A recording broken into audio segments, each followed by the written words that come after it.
5월 22일 오늘 만난 성경 말씀은 민수기 33장 1절에서 2절까지의 말씀입니다.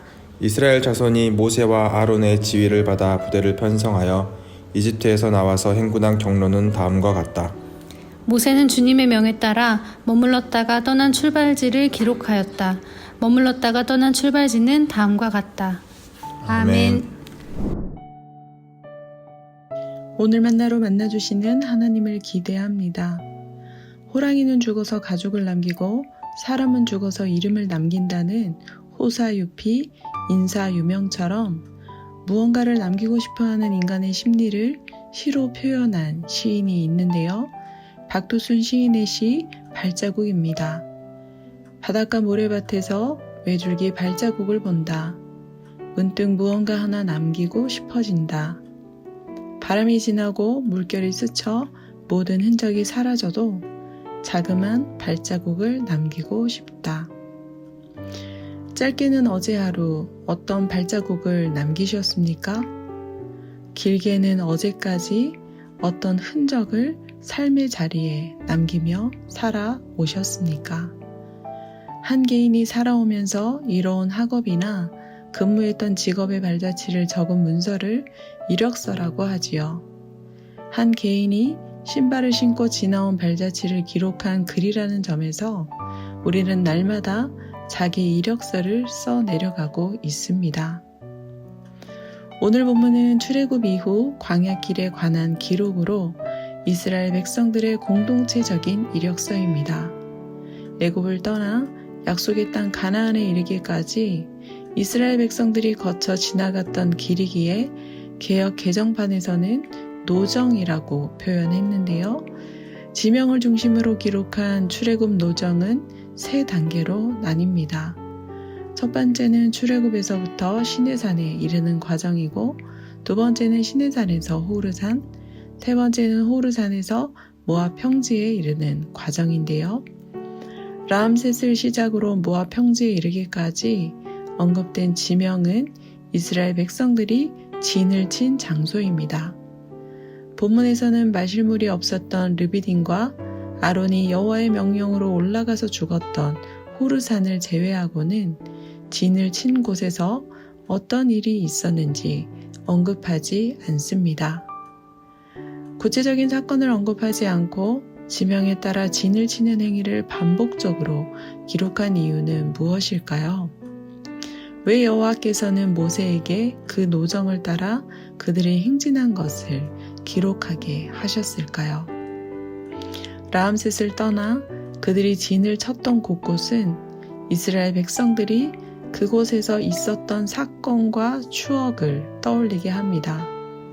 이스라엘 백성이라면 공동체적으로 겪었을 광야 40년의 세월을 기억하게 합니다. 그러므로 그들이 진을 쳤던 지명을 기록한 것은 무의미한 나열이 아니라 유의미한 기록이요, 그 자체가 이스라엘 공동체의 이력서가 됩니다. 해방의 기쁨과 자유의 성취로 인해 감사했던 때가 있는가 하면 과거 애굽의 생활을 그리워하며 불평과 원망을 쏟아냈던 적도 있었습니다. 하나님의 임재를 경험하며 임마누엘과 에베네셀의 은혜를 고백했던 때가 있는가 하면 모세의 부재를 하나님의 부재로 오인하여 다른 신을 숭배했던 적도 있었습니다. 그 결과 광야 40년의 세월을 오롯이 겪어야만 했던 이스라엘은 반복적으로 진을 치는 이동식 장막의 삶을 살아야 했는데요. 우리가 지나온 삶은 어떻습니까? 어린 시절부터 공교육 기관에서 닦고 배운 학문의 과정들, 지금까지 거쳐온 직업이나 수많은 일의 과정들, 출생에서 오늘날에 이르기까지 체감한 다채로운 경험, 그 가운데 대면했던 사람들과의 다양한 관계들, 이 모든 노정 가운데 우리의 태도나 마음가짐은 어떠했을까요? 이력서가 학력과 경력, 그 이상의 인생 발자국을 담고 있다는 점에서 당시 우리 각자의 태도나 마음가짐을 돌아봅시다. 인생 노정을 돌아보는 가운데 하나님의 임재와 도우심을 기억할 때 앞으로의 인도하심도 기대할 수 있지 않을까요? 하나님을 기억하고 기대하는 가운데 믿음의 이력서를 기록하는 하루 되시길 축원합니다. 기도하겠습니다. 각 개인 삶의 여정을 아시는 하나님, 지나온 인생길을 돌아보며 함께 하시고 보호하신 하나님을 기억하게 하옵소서. 앞으로의 인생길도 하나님께서 인도하시며 도우실 것을 기대하게 하옵소서. 하나님을 기억하고 기대하는 가운데 믿음의 이력서를 기록하는 하루하루 되게 하옵소서. 우리가 걸어온 길도 걸어갈 길도 인도하시는 예수님의 이름으로 기도합니다. 아멘. 2가지 제목으로 기도하겠습니다. 첫째, 인생 여정 가운데 함께 하신 하나님의 은혜를 기억합니다. 앞으로 살아갈 길도 인도하실 것을 믿고 의지하며 믿음의 발자취를 남기게 하옵소서. 둘째, 열방과 선교를 위해 기도합니다.